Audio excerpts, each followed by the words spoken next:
Since the earliest days of our species, people have left their mark upon the earth. They gathered around firelight, whispered stories of gods and spirits, and slowly learned to shape the world around them. Over time, tribes grew into villages, villages into cities, and cities into empires. Across deserts and mountains, jungles and plains, humanity raised monuments of stone, temples to forgotten deities, and cities that pulsed with life. Yet history is merciless. For every Rome or Athens we can still name, there are dozens of civilizations that slipped into silence, leaving behind only ruins and mysteries. Their voices are gone, their names erased, their stories scattered into fragments half buried in the dust. These are the civilizations that intrigue us most, the ones that vanished without explanation, reminding us how fragile human achievement truly is. Our journey begins in the highlands of southeastern Turkey, where a hill once thought unremarkable turned out to hold secrets that rewrote the human story. This place is called Göbekli Tepe. To the untrained eye, it was nothing more than a mound of earth rising above the plains, windswept and forgotten. But hidden beneath the soil was something extraordinary. In the 1990s, archaeologists began to uncover massive stone circles, each formed from pillars taller than a man and heavier than an elephant. These stones were not crude or simple. They were carefully carved with animals, foxes mid-stride, vultures spreading their wings, coiled snakes ready to strike. Even more astonishing was the age of the site. Nearly 12,000 years old, Göbekli Tepe predates Stonehenge by millennia, older even than the first pyramids of Egypt. For decades, historians believed that religion and monumental architecture arose only after farming allowed humans to settle in one place. But Göbekli Tepe tells a different story. It was built by hunter-gatherers, people who were supposed to be wandering the land, carrying little more than tools and food. Instead, they gathered here to raise stones that touched the sky. It suggests that the impulse to worship, to gather in sacred places, may have come before farming, before cities, before writing itself. This place may not just be a temple. It may be where civilization truly began. What purpose did Göbekli Tepe serve? Archaeologists have found flint blades, animal bones, and fire pits, evidence of great feasts. It seems groups traveled long distances to meet at this sacred hill. Perhaps they came to celebrate the hunt, to honor the dead, or to seek blessings from gods we can no longer name. We can imagine their gatherings, fires blazing, drums beating, dancers moving among the carved stones as shadows flickered across the pillars. Yet even with these discoveries, the mystery deepens. After centuries of use, the builders did something no one expected. They buried the site. They covered their great circles of stone with earth, deliberately sealing them away as though they wanted them forgotten. Why would they hide their greatest creation? Was it an act of reverence, a way of laying the temple to rest? Was it fear or some catastrophe that demanded they abandon their sanctuary? Or was there something more, something we cannot yet understand? For thousands of years, the mound lay silent, its secret safe beneath the soil, until modern eyes revealed what the ancients had hidden. Today, Göbekli Tepe stands as one of the most bewildering places on Earth. We do not know the names of the people who built it. We do not know the gods they worshipped, the language they spoke, or the stories they told. All we have are the stones, pillars etched with beasts of the wild, staring back across 12 millennia.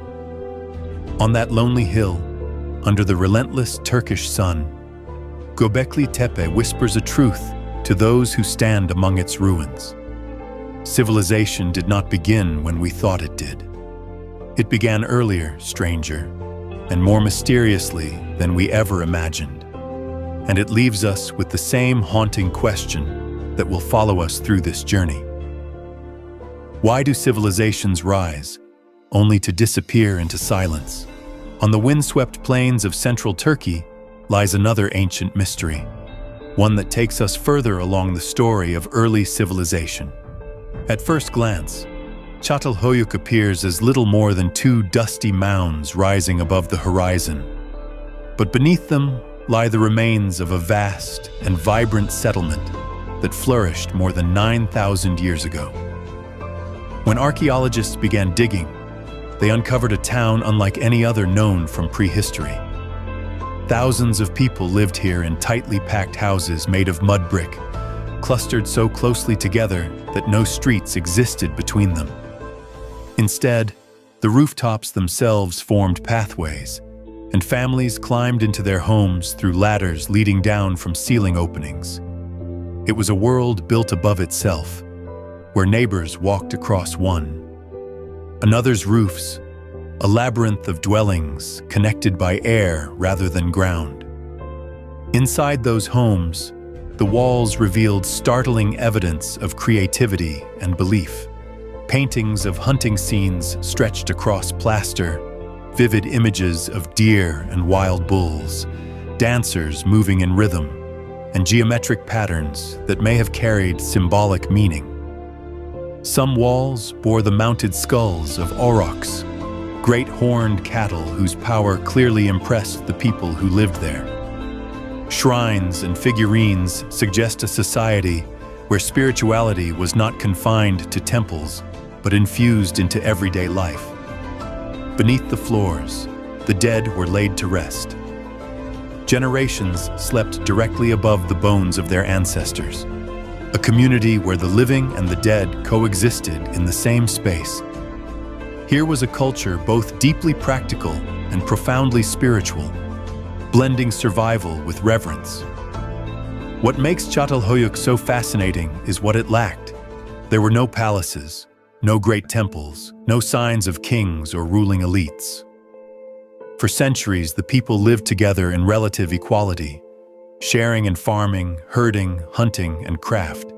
They cultivated wheat and barley, tended sheep and goats, and made pottery and obsidian tools, traded across great distances. This was one of the earliest true cities, yet it did not resemble the hierarchical civilizations that would come later. And then, as suddenly as it rose, it was abandoned. Around 6000 BC, the town emptied. There are no signs of conquest, no violent destruction, no great calamity etched into the ruins. Some scholars suggest climate change dried the land, making farming difficult. Others point to disease or resource depletion. Perhaps the very density of the settlement made it unsustainable. Whatever the cause, the people of Çatalhöyük drifted away, and their once bustling city became silent mounds beneath the Turkish sun, forgotten for thousands of years until rediscovered by modern archaeologists. Yet Çatalhöyük was not alone in its mystery. Far to the south, deep in the Sahara Desert, another ancient culture left behind traces that defy explanation. In a place called Nabta Playa, long before the rise of the pharaohs, small groups of cattle herders gathered around a seasonal lake. Here, 6,000 and 7,000 years ago, they built stone structures and aligned standing stones with the stars. At the center of this desolate basin lies what many call the oldest astronomical site in the world. Stones carefully positioned mark the summer solstice, tracking the movement of the sun across the horizon.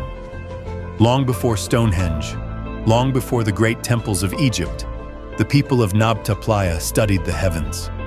But why? These were nomadic herders, moving with the rains, raising cattle in a land that today is nothing but desert. And yet, they invested time and effort into constructing a calendar in stone. Some believe it helped them predict the rains, ensuring survival in a harsh and unpredictable climate. Others argue it was a sacred place, a proto-temple where the movements of the stars connected them with the divine. Whatever its purpose, the site suggests a remarkable sophistication among people often dismissed as primitive. Then, as the climate shifted and the Sahara grew harsher, the lake dried up.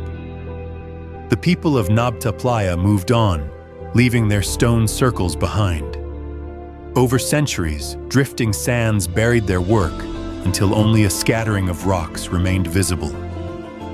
When archaeologists finally uncovered the site, they realized it was a relic of a civilization long vanished, one that predated Egypt itself. The cattle herders of Nabta Playa are gone, their language forgotten, their gods unnamed, their lives reduced to silent stones beneath the desert sky. Two very different places, Çatalhöyük with its bustling houses and murals, Nabta Playa with its star-aligned stones. Both remind us that the origins of civilization are more complex than we ever imagined. Long before kings and empires, ordinary people gathered, built, worshipped, and dreamed. And just as suddenly, they disappeared, leaving only fragments to tell us they were ever here at all.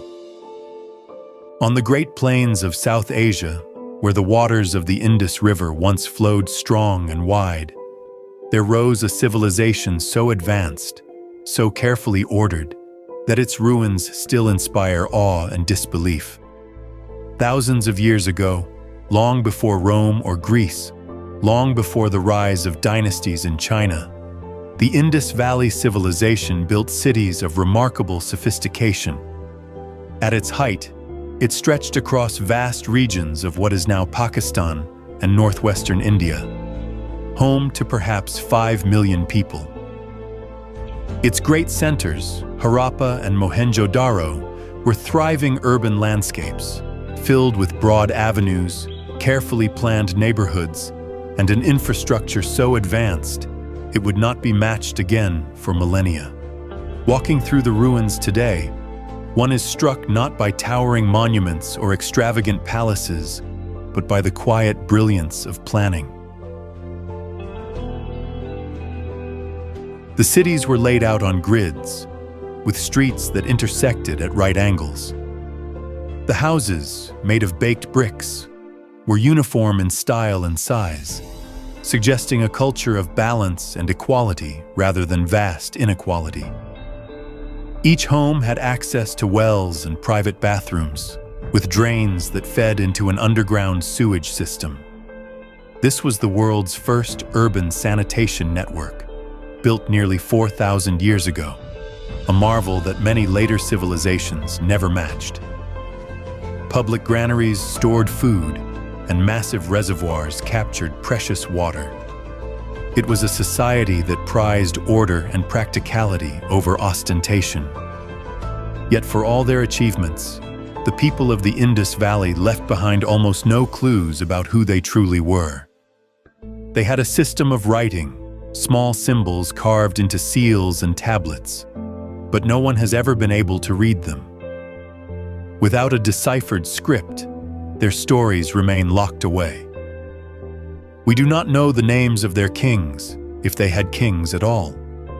We do not know the gods they worshipped, the songs they sang, or the laws they followed.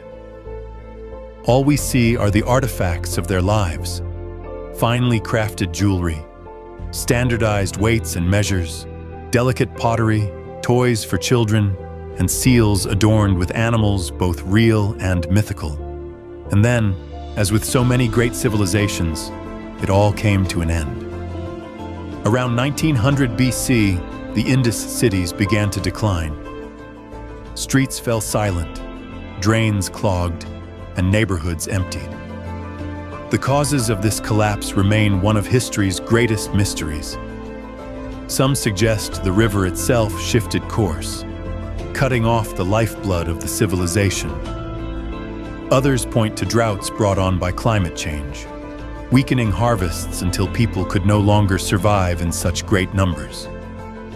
Still others wonder if invasion or conflict played a role. But unlike Mesopotamia or Egypt, there are no great records of battles or rulers, no epic inscriptions boasting of victories or lamenting defeat.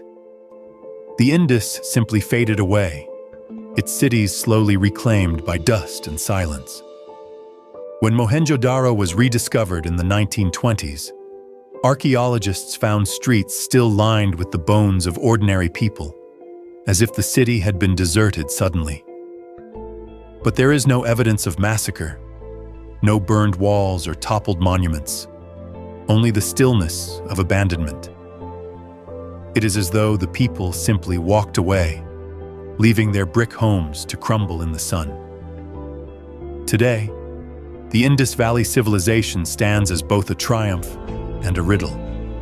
They mastered urban planning, built a culture that valued balance and cleanliness, and created an economy that thrived across a vast territory. And yet, they left behind no decipherable words, no epic tales carved into stone, no clear account of who they were. We look at their streets and wells and drains, and we see the bones of a city, but not the spirit of the people who built it. They remain nameless, their voices silenced by time. The ruins of Harappa and Mohenjo-Daro remind us of how much can be lost, even from a civilization that once seemed unshakable. Their story is not just about disappearance, it is about the fragility of memory. For thousands of years, the Indus people lived, worked, and dreamed. And now, except for scattered bricks and undeciphered seals, they are gone. Their civilization remains a ghost in history, whispering from the dust, waiting for someone to unlock its secrets. On the high plateaus of East Africa, where mountains rise against the horizon and trade winds once carried the scents of distant seas, there flourished a kingdom that became one of the great powers of the ancient world. This was Aksum, a civilization that ruled over parts of what is now Ethiopia and Eritrea nearly 2,000 years ago. At its height, Aksum was a hub of wealth and culture, commanding trade routes that linked Africa, Arabia, and even distant India. Ivory, gold, and exotic animals moved through its markets, while ships sailed from its ports across the Red Sea, carrying goods and ideas. It was a place where cultures blended, where Christianity took root in Africa earlier than almost anywhere else, and where monumental obelisks still stand as silent witnesses to its grandeur. The heart of Aksum was a city of stone, filled with towering stelae, slender monuments carved from single pieces of granite, some reaching more than 100 feet in height. These were not crude markers, but intricately decorated with windows and doors, imitating entire buildings carved into stone. Beneath them lay tombs, the resting places of rulers who commanded vast territories. The people of Aksum minted their own coins, inscribed in both Greek and Ge'ez, proof of their wealth and their reach. The kingdom was among the earliest in the world to embrace Christianity, its kings adopting the faith in the 4th century, long before it spread across much of Europe. For centuries, Aksum stood proudly among the great empires of the world, known to the Romans, Persians, and Indians alike. But then, mysteriously, Aksum began to fade. By the 7th century, its power dwindled. Trade routes shifted with the rise of Islam across Arabia, cutting Aksum off from its lifeblood of commerce. Droughts and environmental decline may have weakened its agricultural base. Political rivalries could have fractured its unity. And yet, no single cause explains its collapse. One of the mightiest empires of Africa slipped into obscurity, its stone monuments left standing, but its people gone. The city of Aksum still exists today, but its ancient greatness is only a memory, and much of its story remains buried in unanswered questions. Far to the south, in the rolling hills of Zimbabwe, another civilization once rose to prominence, centuries after Aksum had vanished. Between the 11th and 15th centuries, the Shona people built one of the most remarkable cities in sub-Saharan Africa, Great Zimbabwe. At its heart was a massive stone enclosure, walls rising 30 feet high and stretching for hundreds of feet, constructed without mortar yet still standing centuries later. These walls curve and bend, enclosing spaces that may have housed elites or served as ceremonial centers. Nearby stands the Great Enclosure, with its mysterious conical tower, whose purpose is still debated. Great Zimbabwe was the center of a powerful kingdom that controlled the trade of gold and ivory flowing from the African interior to the coasts. From there, merchants connected with the vast Indian Ocean trade network, linking Zimbabwe with Arabia, India, and even China. Archaeologists have found shards of Chinese porcelain and Arabian glass among the ruins, proof of a city deeply connected to the wider world. The people who lived here were skilled builders, traders, and artisans. They left behind soapstone carvings of birds, believed to be symbols of royalty and spiritual power that remain icons of Zimbabwe to this day. And yet, just like Aksum, Great Zimbabwe was abandoned. By the 15th century, the city emptied. Some suggest the land could no longer support its growing population, as deforestation and soil exhaustion took their toll. Others believe shifting trade routes weakened its wealth and influence. Whatever the reason, its stone walls were left to crumble under the African sun, its once bustling streets silent. Later, when Europeans stumbled upon the ruins, they refused to believe that Africans could have built such a place, weaving myths about lost white civilizations. But the truth is clear. Great Zimbabwe was the work of the Shona, a testament to African ingenuity, power, and resilience.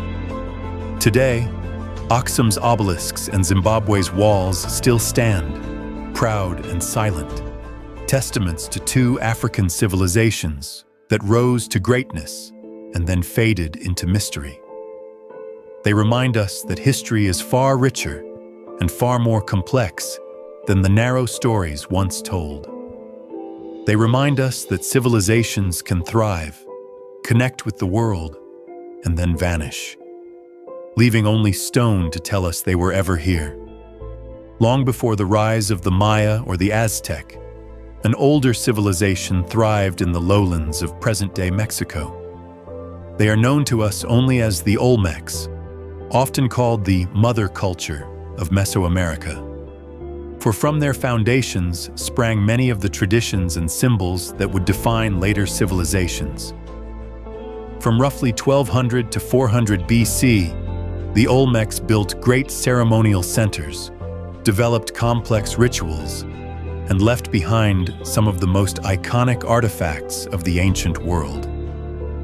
Yet despite their influence, they remain a riddle. We do not know what they called themselves, what language they spoke, or how their society was organized. We only know them through the traces they left behind: massive stone heads, strange symbols, and ruined cities swallowed by jungle. The heart of their world was San Lorenzo, one of the earliest urban centers in the Americas.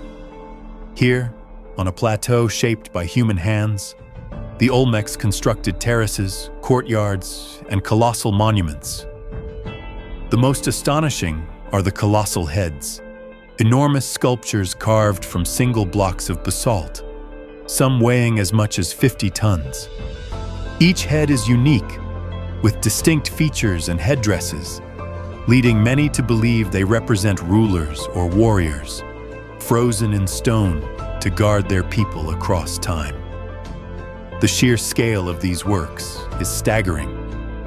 Without beasts of burden or metal tools, the Olmecs somehow quarried and transported these gigantic stones across miles of rivers and forests, raising them at their ceremonial centers. The effort speaks of a highly organized society with leaders who commanded both reverence and labor. San Lorenzo was not only about monuments. The city boasted complex drainage systems, basalt-lined channels that guided water through the ceremonial precincts, perhaps for practical purposes, perhaps for ritual. Surrounding the core were mounds and platforms where people lived, farmed, and gathered. Archaeologists have unearthed jade figurines, masks, and offerings buried in the earth, testifying to a culture that prized beauty and spirituality. The Olmecs were also among the first in the Americas to develop a written script, though it survives only in fragments, undeciphered. Their art is filled with strange motifs, jaguars merging with humans, infants with fierce faces that suggest a mythology both powerful and enigmatic. Yet San Lorenzo, the jewel of the Olmec world, did not last. Around 900 BC, it declined suddenly. Archaeologists found evidence of destruction, monuments defaced, sculptures buried or broken. Perhaps rival factions turned against their leaders, or perhaps outside enemies destroyed the city. Whatever the cause, San Lorenzo was abandoned, its great plateau left to the encroaching jungle. The Olmec center shifted to other sites like La Venta, where new temples and pyramids rose, but in time, they too faded. By 400 BC, the Olmec heartland was empty, its people gone, its culture dissolved into the civilizations that followed. And yet, the Olmecs never truly disappeared. Their legacy lived on in the cultures of the Maya and Aztec. The ball games they played, the gods they worshipped, the symbols they carved, all were carried forward, reshaped by later civilizations. But the Olmecs themselves remain shadows. We do not know their rulers' names, their language, or the full meaning of their beliefs. They are remembered through the stone heads that still gaze silently over the land, enigmatic faces carved 3,000 years ago that seem to look back at us across the gulf of time. San Lorenzo today is little more than mounds and scattered stones, yet its significance cannot be overstated. It was here that Mesoamerica's first great experiment in urban life unfolded. Here that art, religion, and authority merged into something powerful and enduring. The Olmecs remind us that even the mightiest cultures can vanish, leaving only fragments of their greatness. And so their story stands as both an origin and a mystery, a civilization that gave birth to much of what followed, yet one that itself vanished into silence, its name lost to the ages. Deep in the jungles of Central America, beneath thick canopies of ceiba and mahogany trees, lie the crumbling remains of one of the most extraordinary civilizations the world has ever known. This was the world of the Maya, a people who flourished for centuries across present-day Mexico, Guatemala, Belize, Honduras, and El Salvador. From about 2000 BC until the Spanish conquest, the Maya built vast cities, towering pyramids, and an intellectual tradition that astonishes scholars to this day. They mastered astronomy, created one of the most sophisticated writing systems of the ancient world, and developed a calendar so precise it rivals our own. Their art was intricate, their rituals profound, their architecture awe-inspiring. And yet, despite all their brilliance, much of the Maya world collapsed, leaving behind ruins swallowed by vines and questions that still linger. To walk among the remains of a Maya city is to step into another world. At Tikal in Guatemala, pyramids rise above the forest canopy like stone mountains, their steep staircases climbing toward the sky. In Palenque, elegant temples stand adorned with delicate carvings that tell stories of kings and gods. At Chichen Itza, the Pyramid of Kukulkan dominates the plaza, its staircases aligned with the solstices so that at certain times of year, A serpent of shadow slithers down its side. The Maya were master builders who fused mathematics, astronomy, and religion into stone, creating cities that were as much cosmic calendars as they were seats of power. Their society was equally complex. City-states rose and fell, each ruled by kings who traced their lineage to divine ancestors. Wars were waged, alliances formed, dynasties toppled. The Maya wrote their histories on stelae and codices, recording victories, rituals, and celestial events. They tracked the movements of the planets with astonishing accuracy, predicting eclipses and cycles that guided their rituals and agriculture. To the Maya, the cosmos was alive with gods, and every aspect of life was bound to sacred rhythms of time. But beneath this grandeur lay a fragile balance. By the 9th century AD, many of the great southern cities were in decline. Populations dwindled, monuments ceased to be built, and once thriving centers were abandoned. The causes of this collapse remain debated. Drought may have withered their crops, leaving millions vulnerable to famine. Warfare between rival city-states could have drained resources and shattered stability. The relentless demands of their rulers, lavish ceremonies, grand constructions, and tribute, may have strained the common people to their limits. Perhaps it was all of these forces combined, a slow unraveling that left once mighty cities deserted and overtaken by the forest. When Spanish conquerors arrived centuries later, they encountered scattered Maya communities still carrying fragments of their ancient traditions. They found codices, painted books filled with the knowledge of the Maya, but most were burned, seen as heresy. Only a few survived, leaving us with mere glimpses of their intellectual world. And yet, despite conquest and collapse, the Maya never truly vanished. Their descendants still live across Central America today, keeping alive languages, rituals, and beliefs that stretch back thousands of years. The ruins of the Maya remind us of both the heights of human achievement and the fragility of societies. Their pyramids still tower above the jungle. Their carvings still speak of kings and gods. Their calendar still astonishes with its precision. But their cities lie silent, their plazas empty, their once thriving culture a shadow of what it once was. The Maya story is not only one of disappearance, but of endurance, a civilization that fell into ruin, yet continues to echo in the lives of its people. They remain one of history's greatest enigmas, a culture that touched the stars with its knowledge, yet whose cities now lie in the grasp of vines and silence. Just outside modern-day Mexico City lies a place so immense, so carefully planned, that it still takes the breath away, Teotihuacan. To the Aztecs who discovered its ruins centuries after its fall, it was a place of gods, a city built not by mortals, but by divine hands. They called it the birthplace of the sun and the moon, a place where creation itself had unfolded. But long before the Aztecs, Teotihuacan was real and alive, one of the greatest cities of the ancient world. At its height, around the first half of the first millennium AD, it was home to perhaps 100,000 people, maybe more, making it larger than many cities of Europe at the time.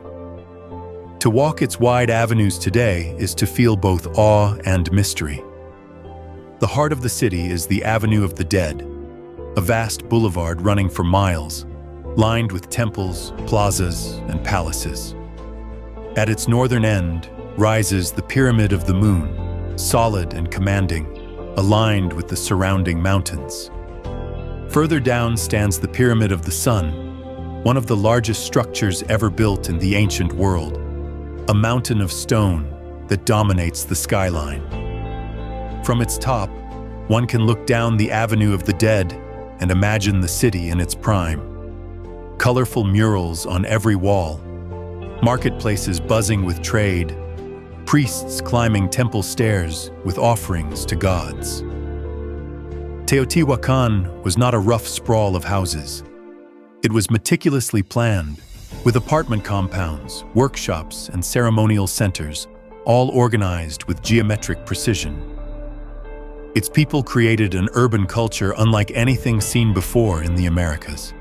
They painted vibrant murals depicting jaguars, serpents, and deities with gaping jaws. They crafted obsidian blades so sharp they gleamed like glass, tools and weapons traded across the region. They worshipped gods of water, fire, and fertility, and raised temples to the mysterious feathered serpent, whose fierce visage still stares from the carved stones of the temple of Quetzalcoatl. The city was a center of power and influence, its reach stretching across Mesoamerica. Goods flowed into its markets from distant lands, jade, cacao, shells, feathers, and its culture spread outward, influencing neighbors and rivals alike. Yet despite its scale and its magnificence, Teotihuacan remains one of history's greatest enigmas. We do not know what its people called themselves. We do not know the language they spoke. We do not even know exactly how they governed such a vast metropolis. Unlike the Maya or later Aztecs, they left no clear written history to tell us their story. All we have are their ruins, their murals, their sculptures, and their silence. That silence becomes deafening when we ask the ultimate question: why did Teotihuacan fall? Around the 6th century AD, something happened. Archaeological evidence points to fire and destruction in parts of the city, particularly in elite compounds and temples. Some believe the people rose up against their rulers, tearing down the symbols of authority in a great revolt. Others suggest external enemies may have struck at the heart of the city. Still others argue that ecological strain, deforestation, or drought may have undermined the delicate balance of such a vast population. Whatever the cause, Teotihuacan declined rapidly. Its population scattered, its temples were abandoned, and the once great city fell into ruin. When the Aztecs stumbled upon Teotihuacan centuries later, they were awestruck. To them, these pyramids were far too grand to have been raised by ordinary humans. They believed the gods had built them, and they wove Teotihuacan into their mythology as the place where the sun and moon were born. Today, tourists climb the steps of its pyramids and gaze down the Avenue of the Dead. But the mystery remains unsolved. Who built Teotihuacan? Why did they leave? And what does their silence mean? Teotihuacan stands as a ghost city, monumental yet mute, a civilization that reached astonishing heights only to vanish into the mists of time. Its pyramids rise as reminders of human ambition and human fragility, eternal monuments to a people whose names have been lost forever. In the deserts and mesas of the American Southwest, where the red cliffs glow beneath the blazing sun, lie the haunting remains of an ancient culture that thrived in one of the most unforgiving landscapes on Earth. These were the ancestral Puebloans, sometimes called the Anasazi, a people who between the 9th and 12th centuries built monumental structures in places where survival itself was a constant challenge. Their greatest achievement was Chaco Canyon, a vast ceremonial and cultural center in what is now New Mexico. Here, in a valley ringed by sandstone cliffs, they constructed massive complexes known as great houses, multi-storied stone buildings with hundreds of rooms, rising in shapes carefully aligned with the movements of the sun and stars. To stand in Chaco Canyon today is to marvel at its scale and precision. Pueblo Bonito, the largest of these great houses, contained more than 600 rooms arranged in a perfect D shape. The walls were built of sandstone blocks, fitted with astonishing craftsmanship, rising 4 and even 5 stories high. Cavas, circular ceremonial chambers, lay at the heart of the complexes, places where rituals connected the people to their gods and their ancestors. Roads extended straight as arrows from the canyon, stretching for miles across the desert to outlying settlements, a network that suggests Chaco was not merely a village, but the center of a far-reaching cultural world. The ancestral Puebloans were astronomers as well as architects. At Fajada Butte, a sun dagger of light passes through carved spirals of stone during solstices and equinoxes, marking the turning points of the year. Such alignments reveal a people deeply in tune with the cosmos, structuring their lives around celestial rhythms. And yet, despite this brilliance, the Chaco world did not last. By the late 12th century, the great houses were abandoned. Drought may have withered crops and strained resources. Deforestation and overuse of the fragile land may have made survival impossible. Conflict and social upheaval may have torn the society apart. Whatever the cause, the canyon was emptied, its stone walls left to weather in silence. The Puebloans did not vanish entirely. Their descendants live on among modern Pueblo peoples of the Southwest. But the great centers of Chaco were never rebuilt, leaving behind a ghost city in the desert. Far to the east, across the forests and rivers of North America, another culture rose to prominence centuries later. On the banks of the Mississippi River near present-day St. Louis, the Mississippian people built the greatest pre-Columbian city north of Mexico, Cahokia. Between 1050 and 1350 AD, Cahokia was home to tens of thousands, its population rivaling or exceeding that of contemporary London. The centerpiece of the city was Monk's Mound, a massive earthen structure larger at its base than the Great Pyramid of Giza, built entirely by hand with baskets of soil. Around it stretched plazas, wooden palisades, ceremonial grounds, and neighborhoods of houses. The people of Cahokia were master builders and organizers. They constructed Woodhenge, a circle of giant timber posts aligned with solstices and equinoxes, marking the seasons with the rising and setting sun. Trade goods from across the continent flowed into the city: copper from the Great Lakes, shells from the Gulf Coast, mica from the Appalachians. It was a cultural and economic hub, the heart of a network that spanned much of North America. Religion and ritual infused every aspect of life, with evidence of feasting, offerings, and even human sacrifice tied to the cycles of the cosmos. But like Chaco Canyon, Cahokia's greatness was not eternal. By the 14th century, the city declined. Environmental strain may have played a role: deforestation, floods, and soil exhaustion. Overcrowding and disease may have spread among its tens of thousands of inhabitants.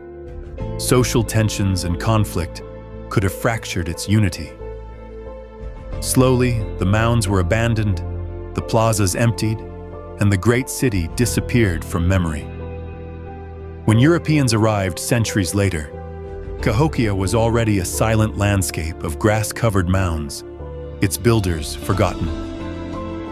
Today, both Chaco Canyon and Cahokia remind us that North America held civilizations every bit as complex, as ambitious, and as mysterious as those of the Old World. They built cities of stone and earth, aligned with the stars, and then they left them behind, leaving us to wonder why. Their ruins stand as a testament to the heights that human societies can reach, and the fragility that always lies beneath. In the deserts of Jordan, where rose-red cliffs blaze beneath the midday sun, lies one of the most breathtaking lost cities of the ancient world, Petra. carved directly into sandstone mountains. Its facades gleam with the artistry of a vanished people, the Nabateans. From the 3rd century BC to the 1st century AD, the Nabateans built a kingdom at the crossroads of the ancient world. They controlled trade routes that carried incense, spices, and silk across Arabia into the Mediterranean, and Petra became their dazzling capital. To reach it, one passes through the Sai-Q, a narrow canyon whose towering walls suddenly open to reveal the treasury, its ornate columns and carvings hewn straight from living rock. It is one of the most iconic sites in archaeology, and yet behind its beauty lies a civilization about which we know far too little. The Nabateans were master builders and engineers. In a land where water meant survival, they created ingenious systems of channels, cisterns, and dams to capture and store every drop of rain. Their city bloomed in the desert, its gardens and markets supplied by this hidden lifeline. Petra was adorned with temples, tombs, and amphitheaters, its facades blending Greek, Roman, and native styles into a fusion of cultures that reflected the kingdom's global connections. The Nabateans were wealthy, cosmopolitan, and fiercely independent. For centuries, they resisted conquest by larger empires, maintaining control of their lucrative trade. But in 106 AD, Rome annexed their kingdom. Though Petra continued to flourish for a time under Roman rule, shifting trade routes eventually drained its lifeblood. By the 7th century, Petra was largely abandoned, left to silence and sand. Earthquakes shook its structures, winds eroded its facades, and the once bustling city faded from memory. For nearly 1,000 years, it was unknown to the outside world, until European explorers rediscovered it in the 19th century. Today, Petra stands as a wonder of human craftsmanship and a haunting reminder of a vanished civilization, its empty tombs staring out across the desert, as though waiting for voices that will never return. Far away across the Mediterranean, another ancient culture thrived long before Petra, a civilization whose influence echoes through myth as much as history. The Minoans of Crete, flourishing from around 2000 to 1450 BC, were Europe's first great civilization. Their palaces, most famously at Knossos, were sprawling complexes of halls, courtyards, and staircases that seemed designed as much for ceremony as for power. Bright frescoes painted with scenes of dolphins, dancers, and bull leapers covered the walls, capturing a society both vibrant and enigmatic. The Minoans were skilled sailors who spread their influence across the Aegean, trading pottery, olive oil, and crafted goods. To later Greeks, they became the stuff of legend. The labyrinth of Knossos inspired the myth of the Minotaur, the monstrous creature trapped within a maze, slain by the hero Theseus. What is striking about the Minoans is the absence of fortifications around their palaces. Unlike so many ancient peoples, they seem to feel little need for walls. Perhaps their powerful fleet protected them, or perhaps their island isolation gave them security. Their art and architecture suggest a society that valued ceremony, religion, and aesthetics as much as war. Yet despite their sophistication, the Minoans left behind no deciphered written record. They used a script known as Linear A, still undeciphered today, leaving their language and much of their history a mystery. Their end came suddenly.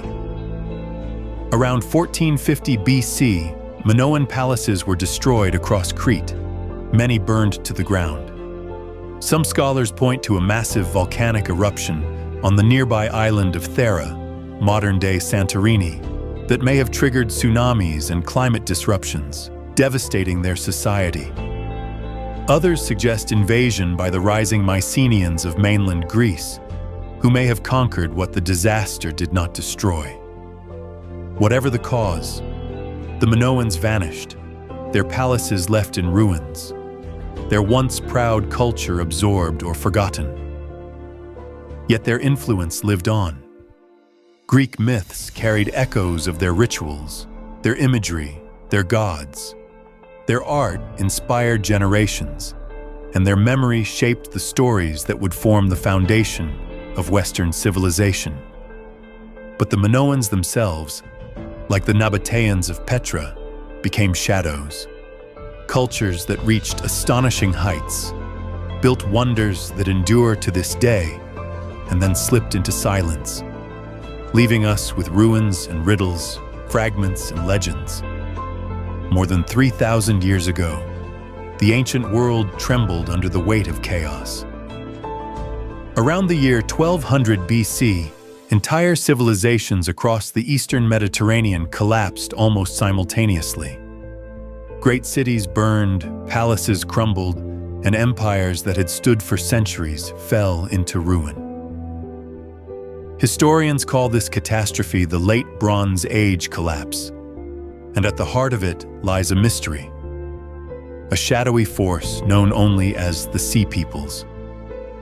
The records we have come mostly from Egypt, where Pharaoh Ramses III carved vivid reliefs of battle scenes into the walls of his temple at Medinet Habu. There, he boasted of repelling vast waves of invaders who came by both land and sea, men described as foreigners with strange weapons and feathered headdresses. They came in numbers so great, the Egyptians said, that they threatened to wipe out kingdoms entirely. And indeed, in the decades around 1200 BC, some of the greatest powers of the age fell. The Hittite Empire collapsed. Great cities along the Levant were destroyed. Even mighty Mycenae in Greece withered. Who were these sea peoples? Were they desperate migrants fleeing famine or drought? Were they marauding warriors, bands of displaced tribes crashing like waves upon the shores of settled empires? No one knows. Their names are scattered across Egyptian records, Shurden, Peliset, Shekelesh, but their true origins remain uncertain. The devastation they left was real. The world entered a dark age. Literacy declined, trade networks shattered, and cities lay abandoned. The Sea Peoples themselves eventually faded from history, leaving behind no homeland, no written language, no ruins we can call their own. They appear suddenly, like a storm, and vanish just as quickly, swallowed by the currents of time. Their mystery lingers like a shadow over the Mediterranean, a reminder of how fragile even the mightiest civilizations can be when confronted with forces beyond their control. Among the cultures swept into this turmoil were the Mycenaeans, the Great Bronze Age civilization of Greece. Flourishing from roughly 1600 to 1100 BC, the Mycenaeans built palaces that crowned hilltops, fortified with cyclopean walls so massive that later Greeks believed only giants could have raised them. At Mycenae itself, the Lion Gate still stands, its twin beasts carved in stone above the great entrance to the citadel. The Mycenaeans were warriors and kings, the people who fought in the tales later immortalized as the Trojan War. Their treasures of gold, their weapons of bronze, their chariots and ships made them formidable rulers of the Aegean world. They left behind linear B-tablets, an early form of Greek writing that preserves lists of goods, tribute, and administration, but little of their mythology or poetry. The great epics of Homer, the Iliad and the Odyssey, though written centuries later, echo memories of Mycenaean glory. They speak of Agamemnon, of Achilles, of Odysseus, of a world of kings who feasted in great megarons and sailed to war across the wine-dark sea. But by the 12th century BC, the Mycenaean palaces fell one by one. Fires swept through Mycenae, Tiryns, and Pylos. The The great centers of power were abandoned. Some point again to the sea peoples, striking across the Aegean. Others suggest internal strife, uprisings by people worn down by inequality and endless war. Earthquakes may have shattered their citadels. Drought may have withered their fields.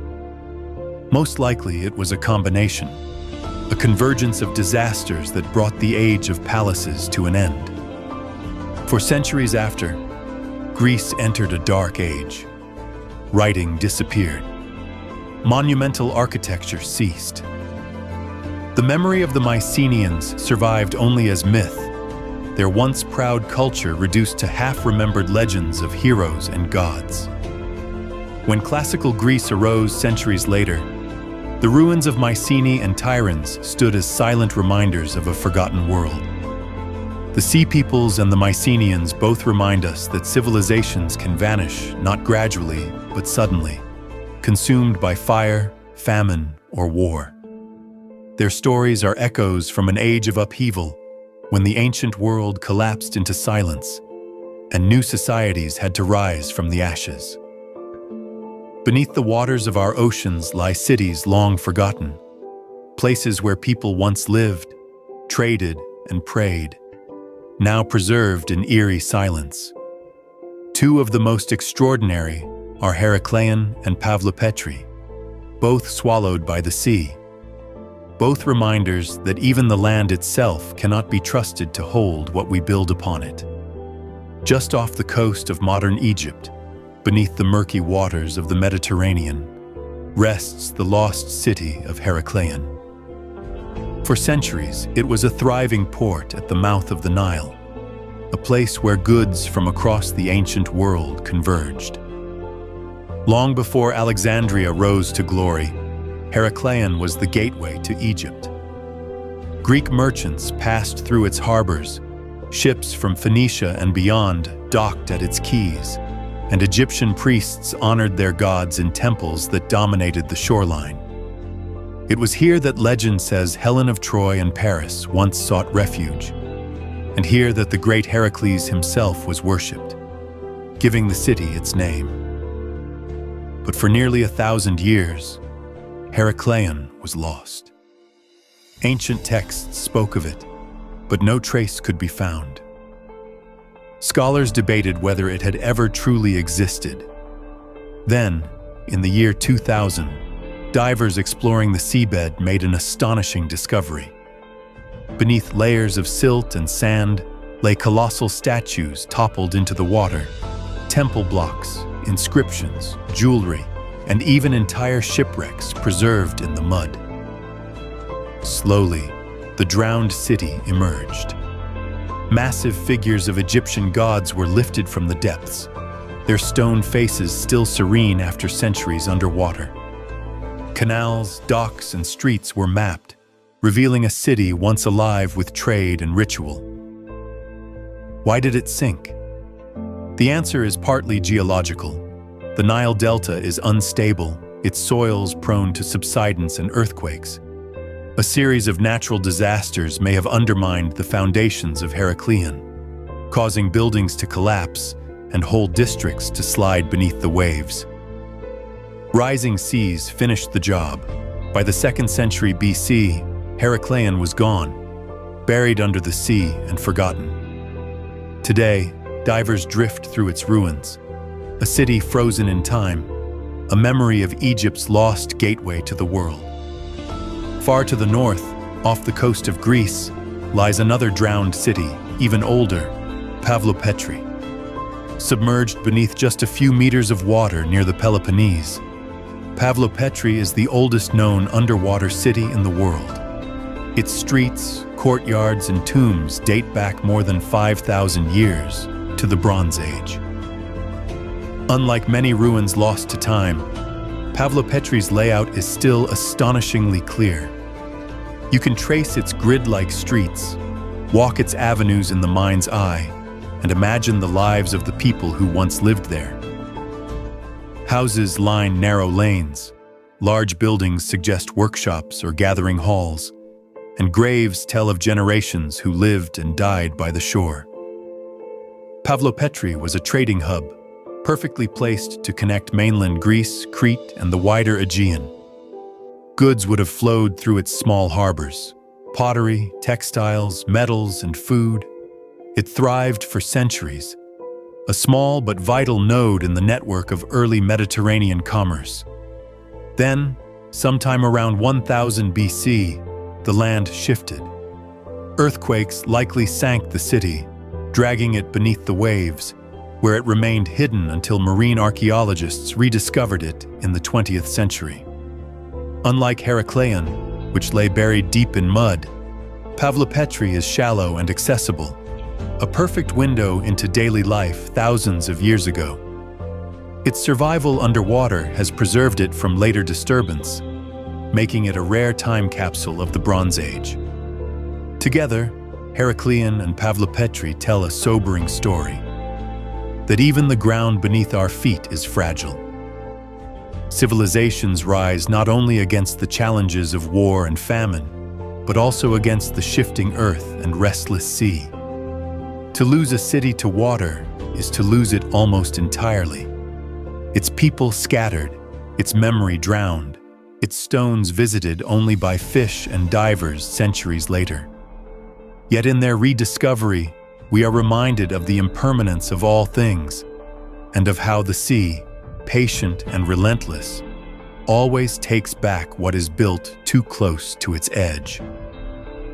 Across the rolling plains of Eastern Europe, in what is now Ukraine, Moldova, and Romania, a forgotten civilization once thrived thousands of years before the pyramids rose in Egypt.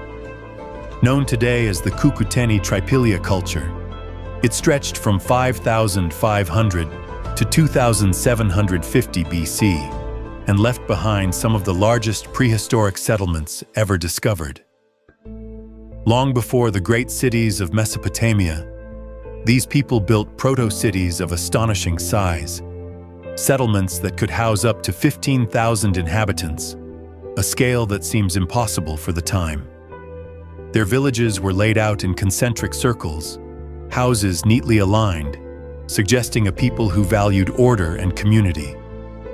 Yet for all their achievements, their culture vanished without explanation, leaving us to wonder who they were and why they disappeared. The Cucuteni Tripilia people were master potters. They created ceramics of extraordinary beauty, adorned with swirling patterns of red, black, and white. Their designs are hypnotic, spirals and meanders that may have carried spiritual meaning.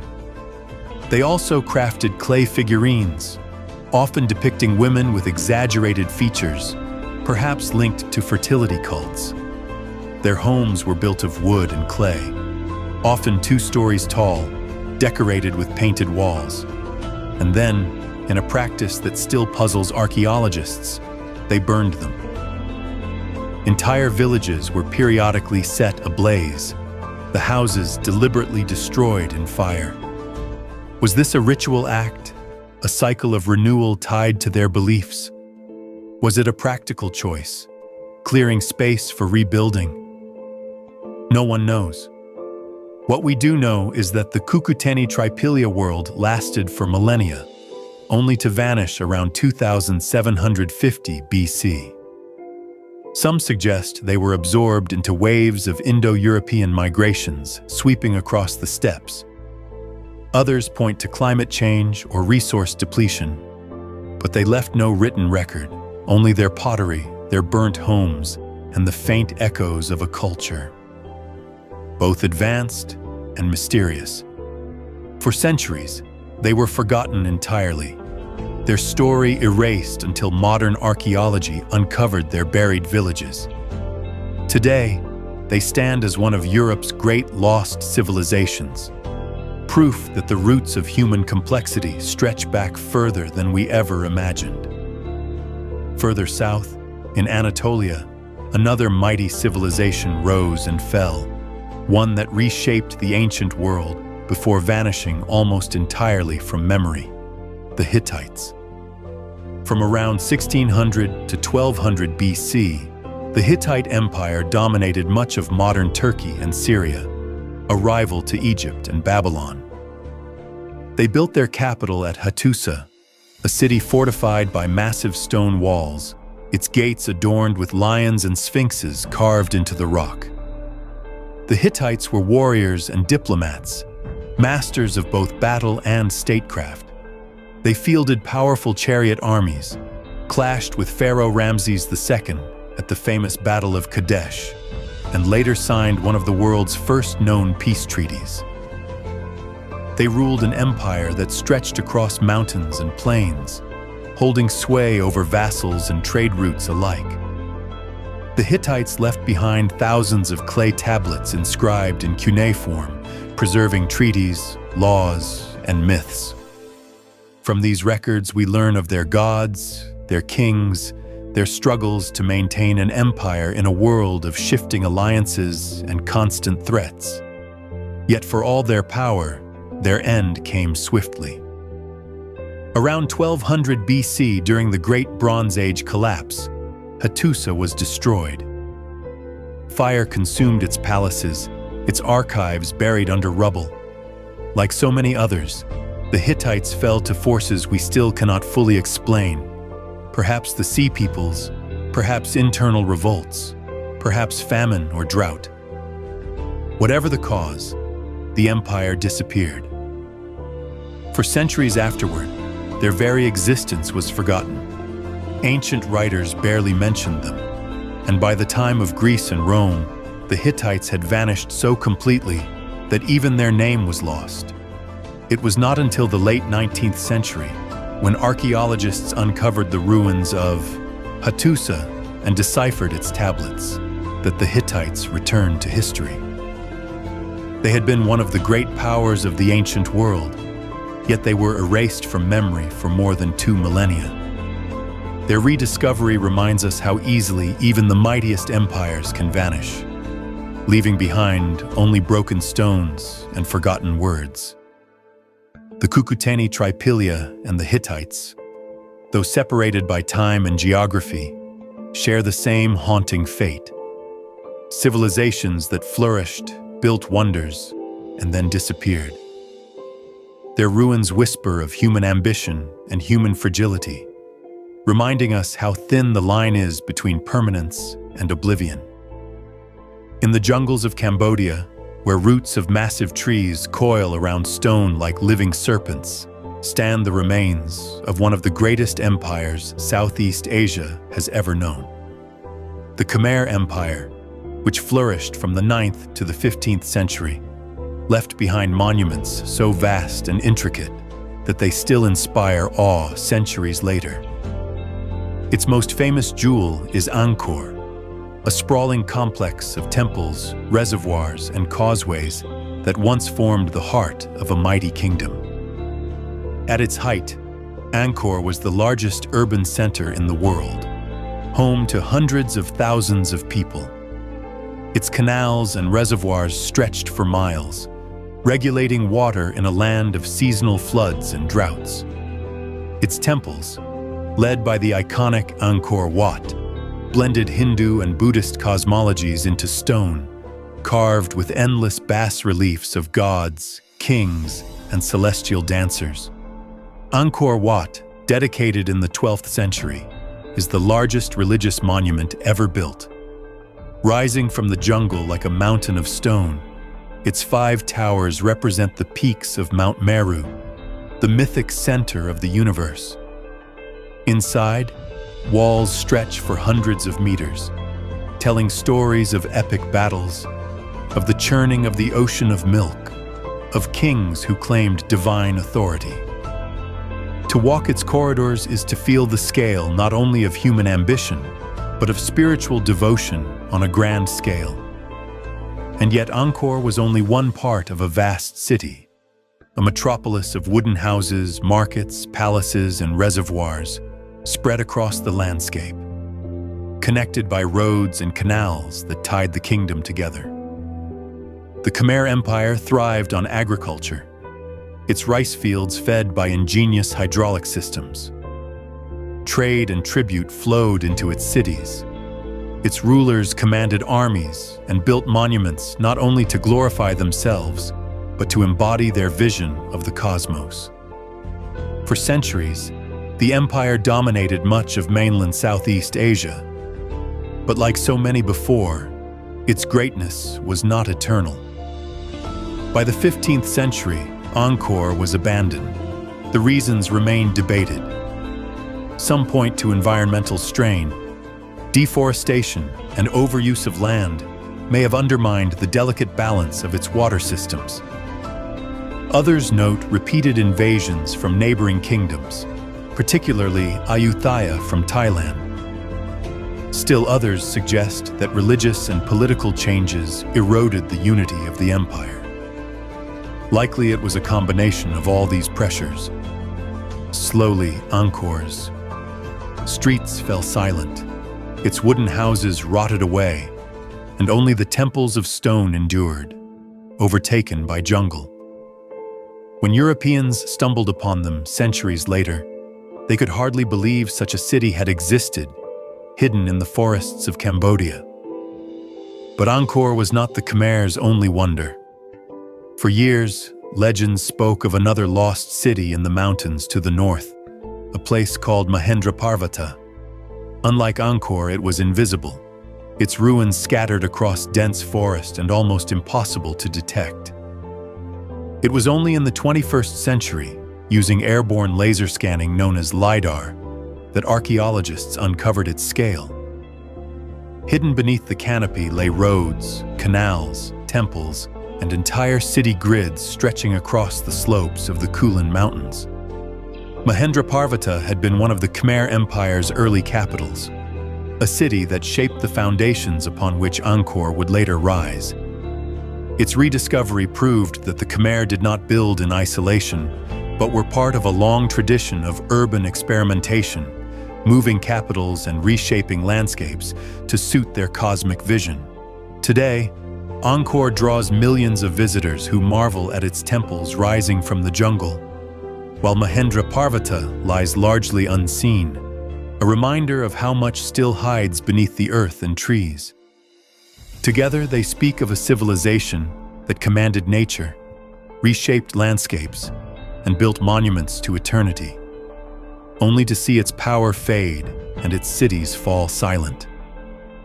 The Khmer Empire rose with vision and ambition, but like all others, it could not escape the tides of history. Its ruins remain, whispering of an age when kings built cities to mirror the heavens, now watched only by the forest and the passing sun. In the heart of Arabia, where endless dunes roll beneath a merciless sun, ancient travelers spoke of a city so rich and powerful, it seemed almost mythical. It was called Iram of the Pillars, also known as Ubar, a place mentioned in the Quran as a city that defied God and was struck down, buried beneath the sands. For centuries, explorers and scholars debated whether Iram was real or merely a legend, a mirage of the imagination. But in the late 20th century, satellite imagery and desert expeditions revealed traces of an ancient settlement in Oman's Rub al-Khali, the Empty Quarter, the largest sand desert in the world. What they uncovered suggested that Ubar had been a vital trading hub, a stopping point on the great incense route that carried frankincense and myrrh, resins more valuable than gold in the ancient world. From Arabia to Egypt, Mesopotamia, and Rome, archaeologists found collapsed towers, fortifications, and artifacts buried beneath centuries of sand. It appeared that Ubar was indeed real, a city that rose on wealth from trade and fell when its water supply collapsed, its cisterns drained, and its walls swallowed by shifting dunes. To ancient eyes, its sudden disappearance must have seemed like divine punishment. Even today, the ruins are shrouded in mystery. Was Ubar a single great city, or a network of caravan outposts woven into legend?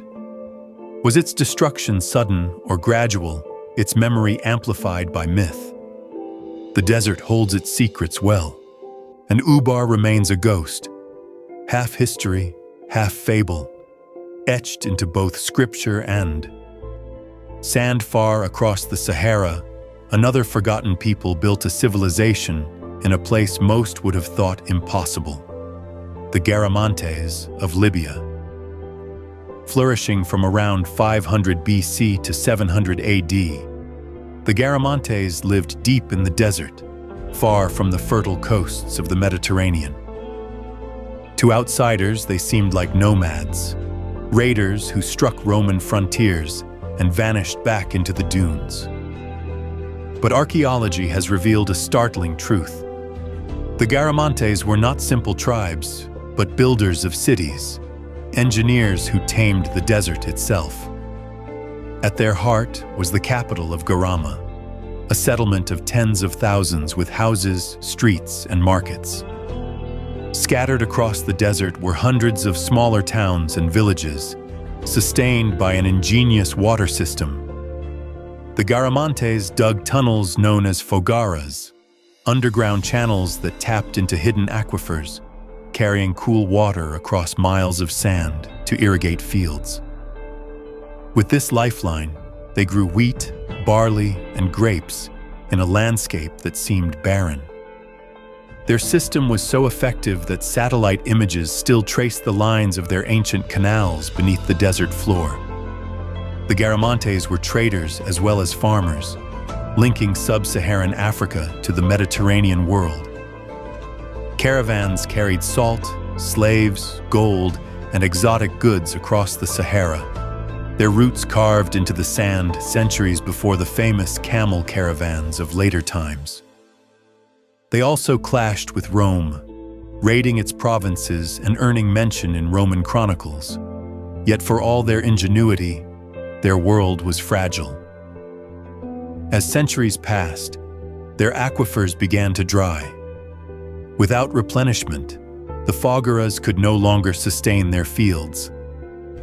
By the 7th century, as Islam spread across North Africa, the Garamantes had dwindled. Their cities were abandoned, their tunnels collapsed, their memory reduced to scattered ruins. Today, little remains of either Ubar or the Garamantes beyond stone fragments and ghostly traces in the desert. Yet both remind us that human ambition once reached deep into even the most unforgiving landscapes. The sands that swallowed them also preserved their memory, leaving us glimpses of civilizations that defied nature itself, until nature reclaimed what was hers. High on the cliffs of Colorado, carved into the stone faces of mesas, lie the haunting dwellings of a people who once thrived in the canyons of the American Southwest. These are the cliff palaces of the ancestral Puebloans, better known as Mesa Verde.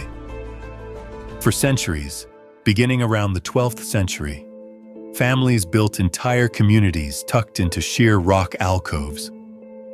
Multi-storied dwellings of sandstone blocks rise from ledges hundreds of feet above the valley floor, accessible only by ladders and hidden stairways. From these high vantage points, the ancestral Puebloans looked out across a landscape of forests and rivers, their lives sustained by maize farming, hunting, and trade.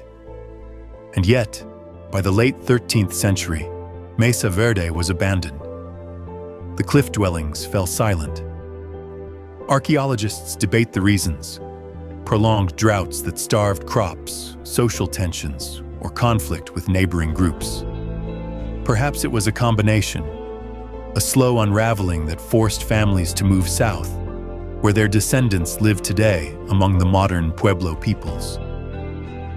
Mesa Verde remains a ghost of ingenuity, a reminder of resilience in the harshest landscapes, and of the fragility of human settlements balanced against climate and survival. Half a world away, in China's Sichuan province, another enigma lay hidden until modern times. In the 20th century, farmers digging near Sanqingdui unearthed a treasure trove of artifacts unlike anything ever seen in Chinese history. life-sized bronze masks with staring eyes and strange, exaggerated features. Elephant tusks, jade ornaments, golden scepters, intricate figurines, all buried deliberately in enormous pits. These discoveries revealed a civilization that flourished 3,000 years ago, contemporary with the Shang dynasty, but radically different in style and culture. The Sangxingdui people left behind no writing, no histories, no names for their rulers. All we know comes from the artifacts themselves, objects of power and ritual that hint at a worldview both alien and sophisticated. Why the Sangxingdui abandoned their city remains unknown. Some suggest earthquake or flood forced their migration. Others believe invasion scattered them. Whatever the cause, their culture vanished, leaving only their surreal bronzes staring silently at us across time. In the Pacific, off the island of Pohnpei in Micronesia, rise the ruins of Nan Madol, a city built upon the sea. More than 90 artificial islets were constructed atop coral reefs, linked by canals, earning it the name the Venice of the Pacific. Massive basalt logs, each weighing several tons, were stacked like giant pillars to create temples, tombs, and ceremonial platforms. From the 12th to the 16th century, Nan Madol was the ceremonial and political capital of the Saudeleur dynasty, rulers who commanded this isolated ocean kingdom. But how they moved such massive stones without wheels or metal remains a mystery. By the 17th century, Nan Madol was abandoned, its canals empty, its stone walls sinking back into the sea. To the islanders, it became a haunted place, a reminder of rulers both powerful and oppressive. Even deeper beneath the sea, near Japan's Yonaguni Island, divers stumbled upon a structure that sparked fierce debate. Massive stone terraces, steps, and platforms rise from the seabed, eerily resembling a sunken city. Some argue it is the work of nature, formations carved by currents and earthquakes. Others insist it is man-made, the remains of a civilization that lived here before seas rose thousands of years ago. Yonaguni remains one of the great modern enigmas, natural wonder or lost city. Either way, it fuels our imagination of what may still lie hidden beneath the waves. And then there is Atlantis, the most enduring legend of all. First described by Plato as a mighty island civilization that sank into the sea in a single day and night of misfortune, Atlantis has haunted our imaginations for more than 2 millennia. Was it real? A memory of some ancient city swallowed by catastrophe? Was it allegory, a tale invented to warn against hubris and greed? Countless theories have been proposed. Atlantis in the Mediterranean, Atlantis in the Atlantic, Atlantis beneath Antarctica. None proven, yet the idea endures. Atlantis is less about one lost city and more about the human longing for a vanished golden age, a place of perfection just out of reach. Mesa Verde, Sangxingdui, Nan Madol, Yonaguni, Atlantis, each different, yet all bound together by mystery and silence. Some we know were real, their ruins still standing. Others hover between history and myth. Together they remind us of the fragility of civilizations. The rise and fall of cultures is not an exception in human history. It is the rule. Cities thrive, empires rise, wonders are built, and then time, climate, war, or chance erases them. What remains are fragments, stories half told, stones buried beneath sand or waves. And yet, perhaps that is the greatest legacy of these vanished worlds. They humble us. They remind us that no civilization, no matter how advanced, is immune to the forces of nature, to the shifting tides of history. But they also inspire us. In their ruins, we see ingenuity, artistry, and ambition that transcend time. We see ourselves, reflected across centuries, as builders, dreamers, storytellers. These 30 civilizations did not vanish entirely. They live on in legend, in memory, and in the enduring mystery of their absence.